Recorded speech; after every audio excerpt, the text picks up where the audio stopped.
The champagne table, where is it? And tell them the canapes need to be replaced. They're getting warm. Camille turned.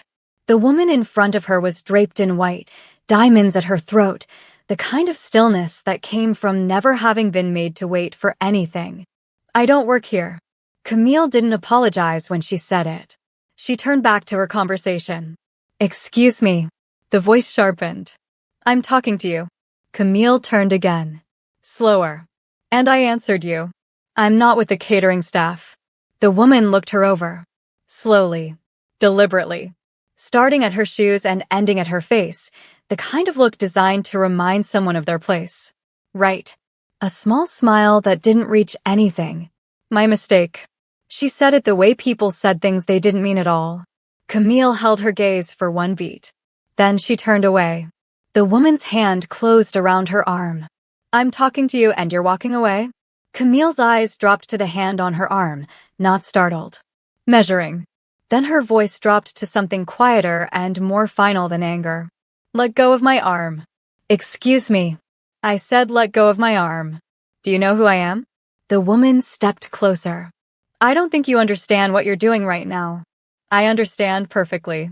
You made a mistake, I corrected it, and now you need to let go of my arm. How dare you? The smile was gone now. How dare you speak to me like that? Do you have any idea who my husband is? Do you know whose event this is? I know whose initiative this event is funding. A beat. Mine. Then, quieter. Now let go of my arm. Yuna let out a soft laugh. Not surprised, dismissive. Of course it is. Her grip tightened slightly. I'm sure everything about you is exactly what you claim. Camille didn't pull away. She held her gaze. Then let go of my arm and find someone who needs your permission to exist. Then, Yuna slapped her. The sound cut through the nearest conversations like something breaking. Heads turned. The room didn't stop, but it slowed, the way rooms do when something has happened that can't be taken back. Camille stood completely still. 1 second. The stillness of someone making a decision, not processing a shock. Then she slapped her back. Clean. Measured. Final. You think it's everyone you can just treat or talk to anyhow. Camille didn't move after. Didn't adjust her posture. Like the moment had already ended for her. The woman's mouth opened. Her hand went to her cheek. Around them, the nearest guests had stopped pretending not to watch. Security. Her voice came back sharp and high. Security. Did you see what she just? Someone get security. Now. Across the room, a man set his glass down slowly. He didn't move yet. He just watched, with the particular stillness of someone who had already decided what was going to happen next. If this is your kind of story, go ahead and like and subscribe, and stay with me because this shifts in a way she doesn't see coming. Camille Reed had not always been the kind of woman who walked into rooms like this one and felt nothing. There had been a version of her, years ago, who would have dressed differently for a night like tonight. Who would have arrived early and positioned herself near people she recognized and laughed a little too readily at things that weren't that funny. That version had been trying to prove something.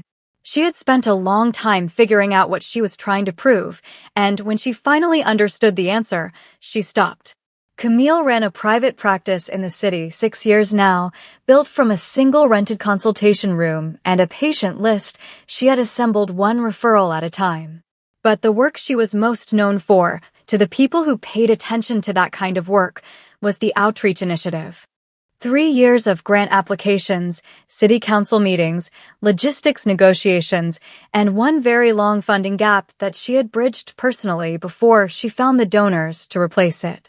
The mobile clinics would serve 4 communities that had been without consistent medical access for over a decade. Tonight's gala was meant to close the final funding gap. She had earned her place in this room. She had not been invited as decoration. Getting ready that evening, her colleague Denise had stood in the doorway of her office, watching her fix her earring. You know what these things are, Denise said. Rich people performing generosity. Doesn't it bother you? Sitting across from people who spend more on a table setting than most of your patients make in a month, and they want a plaque for it. Camille looked at herself in the small mirror she kept on her desk. As long as the money clears, they can perform all they want. You're very pragmatic for someone who cares as much as you do. I care about outcomes, Camille said. Not the process. She picked up her clutch. The clinics get built or they don't. Everything else is noise. She had treated a patient 3 months ago who had come in through a referral with almost no accompanying paperwork. The intake form had a first name and an initial where the last name should have been. No insurance information, which meant private pay. No listed emergency contact. The referral note from the intermediary was brief to the point of being unusual, a single paragraph, clinical, impersonal. The man himself had been quiet in the way that some patients were quiet, not nervous, not evasive, just economical. He answered her questions precisely and offered nothing beyond what was asked. Well-dressed in the way that people were well-dressed when money was so settled it no longer needed to announce itself. No watch, no rings, nothing that performed wealth. Just the clothes themselves, and the way he sat in the chair like he was accustomed to rooms waiting for him to speak first. She had treated him the way she treated everyone. Thoroughly. Without theater or adjustment. She had told him what he needed to know and what he needed to do, and he had listened without interrupting. Before he left, he had said, "Thank you, Dr. Reed." She had said, "Take care of yourself." She had not thought about him again.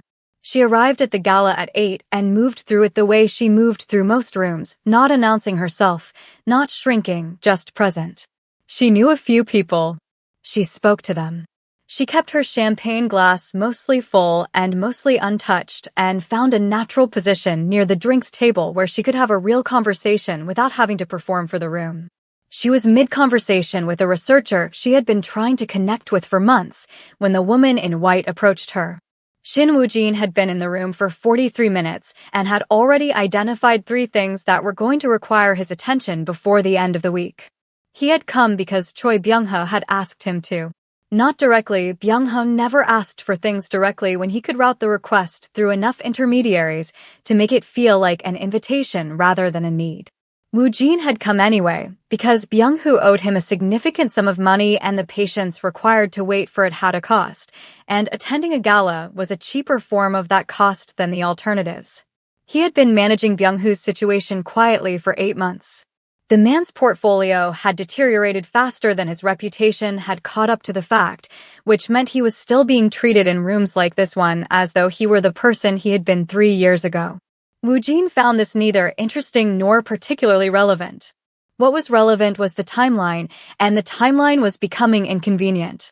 He got a drink at the bar and turned to survey the room in the way he always surveyed rooms, not sweeping, not obvious, just a steady and unhurried assessment that cataloged what mattered and discarded what didn't. He saw her before she could have seen him. It took him a moment to place her. She was in a different context, a different room, different clothes, but the recognition came cleanly once it arrived. The directness, the economy of her attention. The way she was talking to the person across from her like that conversation was the only thing happening, which was unusual in a room where most people were having one conversation while monitoring 3 others.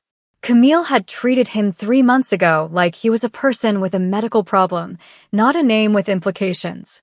She had not adjusted her manner when she understood, or perhaps didn't understand, who he was. She had not asked questions that went beyond what the appointment required.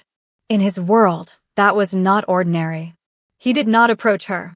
He watched her from across the room and noted that she moved through the space with the particular ease of someone who had nothing to prove to it. Then he watched Choi Yuna notice her. Choi Yuna had married into the name and then spent 12 years behaving as though it had always belonged to her, which was the only way to survive a thing like that. She was not unintelligent. She was not even, in the strictest sense, unkind. She donated to causes. She remembered assistants' birthdays. She could be warm when warmth was useful. What she was, in the deepest and most habitual part of herself, was certain. Certain of hierarchies, of categories, of who belonged where and what their presence in a room signified. She saw Camille near the drinks table and her brain did what it always did, sorted, filed, concluded. She crossed the room and was 4 words into her request before anything complicated happened. Security came from the left side of the room. 2 men, moving with the particular efficiency of people who had been called to manage a situation and had already decided how it would go. They didn't look at Camille like someone they recognized. They looked at her like a problem they'd already decided how to remove. They were 3 steps from Camille when Woojin moved. He didn't hurry. He crossed the room at the same pace. He did everything, unhurried, deliberate, as though the outcome had already been arranged and the movement was a formality. He stepped into their path at the exact point they would have reached her. Not loudly. 4 or 5 words, spoken at a register that was carried to them and no one else. The 2 men slowed, stopped, looked at each other with the expression of people rapidly reassessing a situation. One of them nodded before the other had fully processed it. Then they found somewhere else to be. Yuna turned to Woojin. Her expression recalibrated. They knew each other from a dozen shared events, shared circles, shared tables. They were, in the taxonomy she used to organize the world, the same kind of people. She expected alignment. She expected, at minimum, acknowledgement. Woojin looked at her the way you looked at something you had already finished considering. She turned to her husband. Byung-hoo was already moving across the room, reading the situation quickly because reading situations quickly was the skill that had kept him functional longer than his finances should have allowed. He reached Woojin and spoke in a low voice, precise and efficient, with the slight forward lean of a man who needed something and was trying not to look like it. "It's handled," Byung-hoo said. "It was a misunderstanding. She overreacted. We'll make sure nothing." "Byung-hoo." Woojin's voice was even. Byung-hoo stopped. "We'll talk on Thursday." A beat. "Don't be late." Byung-hoo straightened slightly. Nodded. He walked back to his wife with his shoulders carrying the relief of a man who had interpreted a neutral sentence as a favorable one. He had interpreted it incorrectly. Camille watched all of it from where she stood. She had not moved since the slap. She was watching the man she did not yet know the name of, watching the way the room had shifted around him without him asking it to, watching the particular quality of stillness he carried that was not passivity, but its opposite. A man completely at ease with the fact that nothing in this room would go in a direction he did not permit. She did not know who he was. But she understood what she had seen. She had seen authority before. This wasn't that. This was something quieter and harder to refuse. The gala continued. The band returned. Conversations resumed with the slightly heightened energy of people who had witnessed something and were not processing it through the socially acceptable method of pretending to talk about other things. Yuna moved back through the room. She was too experienced to fall apart in a space like this. She straightened. She smiled. She found 2 people she knew well enough to anchor to, and she performed normalcy with the discipline of someone who had been doing it for a long time. But she had seen her husband's face when he came back from speaking to Woojin. She had read it with the accuracy of 12 years of marriage to a man who could not hide financial anxiety the way he could hide everything else. She knew that expression. She had not seen it in over a year, and she had hoped she would not see it again. She did not yet understand what had caused it. That understanding would come later. In a car on the way home, when Byung-hoo finally said the words that had been sitting behind his eyes all evening. When she understood that the woman she had dismissed and humiliated in the middle of a room full of people who mattered was not a stranger to Shin Woojin. That Shin Woojin had been watching. That when Shin Woojin recalibrated a decision, there was no process for appealing it. But that was later. For now, Woojin moved to the center of the ballroom, where a cluster of men were talking about the kind of things men at galas talked about when they were trying to determine each other's weight in a room. He joined the edge of the conversation. Said very little. Listened with the attention of someone who found information useful regardless of its source. Then, in the natural gap between one topic and the next, he mentioned that he had been reassessing some of his current investment commitments. That efficiency mattered to him above most things. That he had perhaps extended patience in certain situations longer than the situation merited, and that he had been thinking about correcting that. He named nothing. He named no one. In rooms like this, nothing needed to be named directly. Money moved in this kind of space through implication and inference, through the slight lowering of a voice and the particular phrasing of a sentence that everyone present understood how to read. The men around him received what he had said the way they received everything, through the specific frequency of people who spent their lives tracking where money was going and what its movement meant. 2 of them found reasons to move to other conversations within the next 4 minutes. Byung-hoo felt it from across the room before he understood it. Something changed in the temperature of the space around him, subtle, unannounced, the specific sensation of a room quietly deciding something. His face changed. He could not stop it from changing. Yuna saw his face from 12 feet away and understood that something had gone wrong before she knew what it was. The nearest conversations became shorter. Eye contact became brief, redirected, apologetic in the way that withdrawal was always apologetic when it needed to happen publicly. A woman who had greeted Yuna warmly 10 minutes earlier didn't look at her as she moved away. No confrontation. No declaration. Just the room, quietly, closing a door. Then the MC stepped to the podium. The final fundraising total for the Medical Outreach Initiative was announced. Led by Dr. Camille Reed, the MC said, gesturing toward her. This time, the name didn't pass unnoticed. A few people turned, not openly, but enough. The room responded warmly. This was the kind of cause that made people feel well about themselves, and feeling well about themselves was a significant portion of why they attended evenings like this. The MC ran through the donations. And then the final contribution, logged late in the evening, listed as anonymous. The number was read aloud. It was larger than every other contribution combined. The room reacted with the noise that rooms made when a number exceeded expectation. Someone near Camille grabbed her arm and said something she didn't register. She was already scanning. Camille found Woo Jin across the room. He was already looking at her, not checking if she noticed, just certain that she would. No gesture, no acknowledgement, nothing that could be pointed to. But she knew.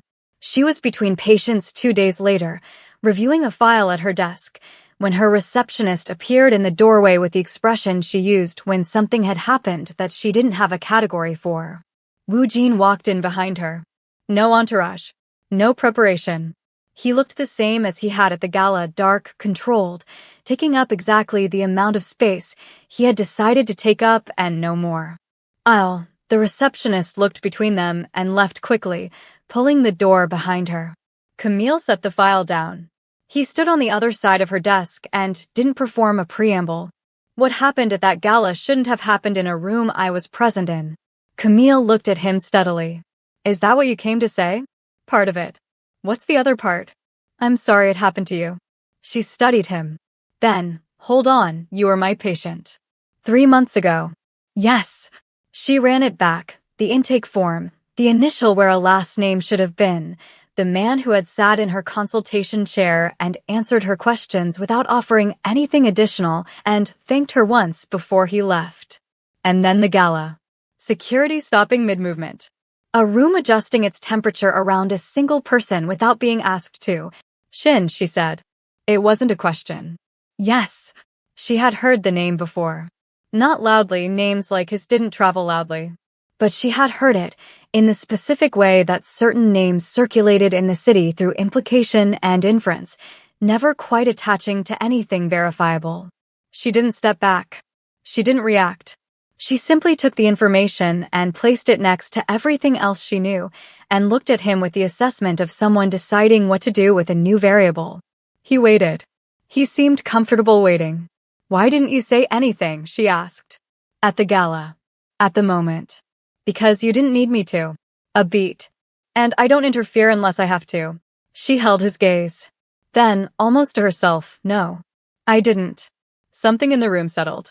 Not warmly, not yet. But honestly. Dinner, he said. If you'd like. She looked at him for a long moment. I'll think about it. He nodded once. He picked up a card from the edge of her desk. She hadn't even seen him put it there, and replaced it with one of his own. When you've thought about it, he said. He left. She looked at the card on her desk for a long time before she picked it up. She called him that evening. Thursday, she said. 7. I'll send a car. I have a car. A pause. 7, he said. The restaurant was not what she had expected. No reservation list designed to perform exclusivity, no lighting calculated to impress. Just a quiet room with good food and enough space between tables for a real conversation. Woo Jin was already there when she arrived. Standing, not sitting, she noted that. He waited until she was seated before he sat. Camille looked at the menu. You picked somewhere modest. I picked somewhere good. Is there a difference? Usually. She looked up. He was watching her with the same quality of attention she had noticed at the gala, not intrusive, but complete. Like he had decided to be in this conversation and meant it entirely. Do people ever tell you no? She asked. He held her gaze. Not twice. Is that a warning? It's an observation. She looked at him for a moment. Then she laughed, short, genuine, unguarded in a way she hadn't planned. Okay. He didn't smile. But something in his expression shifted, slightly, in a way she was already learning to read. He showed up to things after that. Not loudly, not with an announcement. He attended a planning session for her outreach initiative and sat at the back of the room and said nothing and was gone before most people registered he had been there. A week later, a logistics problem that had been stalling her mobile clinic rollout for 2 months was resolved. No one connected it to him. She did. She started lowering her guard without deciding to. That was the thing about him, he didn't ask for it. He didn't create conditions designed to produce it. He just showed up, consistently, and let her arrive at her own conclusions. Then a colleague mentioned his name in passing. Not to her directly, just in a conversation she was adjacent to, a conversation about a development deal on the east side of the city and the particular silence that had surrounded it when certain people pulled out. His name came up in the way it apparently came up in those kinds of conversations, at the edges, implied rather than stated, connected to outcomes rather than actions. She went quiet in a way that had nothing to do with the conversation around her. It wasn't fear. It was a calculation. That night she canceled their plan. Sent him a message that something had come up. He replied, understood. One word. No pressure. She sat with it for 2 days. She thought about what she had built. The practice, the initiative, the name she had made for herself in this city through nothing except the quality of her work and the stubbornness of her belief that the work was worth doing. She thought about what complicated meant and what it cost and whether she was the kind of person who could afford to find out. She thought about the way he had stepped into the path of those security guards, not urgently, not dramatically, just precisely. Like disorder was a thing he moved through as a matter of course. Like protection was not a gesture but a habit. On the 3rd day, she called him. I need to say something. Say it. I built everything I have with clean hands. My practice. My initiative. My name. I didn't come from anything and I worked for all of it, and I am not going to watch it become complicated. Silence on the line. He let her finish. I like you. I'm not pretending I don't. But I need to know what I'm stepping into. Not a version of it. The actual thing. When he spoke, his voice was the same as always, even unhurried. But underneath the evenness there was something she had not heard in it before. My world is what it is, he said. I'm not going to dress it up for you because you deserve a straight answer more than you deserve a comfortable one. A beat. It costs things. It demands things. There are parts of it that don't resolve cleanly and won't. She waited. But you are not in that world. Nothing in that world will reach you. I will make sure of that, not as a promise I'm making to persuade you, but as a fact about what I'm willing to do. You can't guarantee that. I can tell you what I'm willing to spend to make it true. And I think by now you understand that when I decide something. He stopped. Then, quieter, in a register she had not heard from him before, I have kept everyone at a distance my entire life. It's simpler. It's cleaner. I am not doing that with you, not this time. The line was quiet. Camille sat with it. With all of it, the weight of it, the clarity of it, the particular quality of a man who told you the truth about himself and then let you decide what to do with it. I'm not choosing your world, she said finally. I'm choosing you. A beat. Don't make me regret separating the two. She called him 2 evenings later. I'm in. He didn't mark it. Didn't make it a moment. Just, I know. Weeks later, Choi Yuna attended a luncheon on the other side of the city. Smaller venue. Fewer names. Her husband stood beside her with the posture of a man who had forgotten how to take up space in a room that no longer made space for him. The conversations were polite. Brief. No one recalibrated when they walked in. No one needed to. Camille was laughing at something, unguarded, unmanaged, the laugh of someone who had forgotten to track how she was coming across. Wu Jin watched her. Not the way he watched rooms. Not with the steady assessment he brought to spaces and people and situations that needed to be understood and accounted for. Just watching her. Like she was the only fixed point in the room and everything else was movement. And for the first time in a long time, he let it stay that way. If you made it to the end, you already understand. Some mistakes don't explode. They quietly change everything. Or do they really stay quiet? And tell me, would you have handled it differently? If you enjoyed the story, don't forget to like the video and subscribe to the channel so you don't miss the next one. See you in the next video.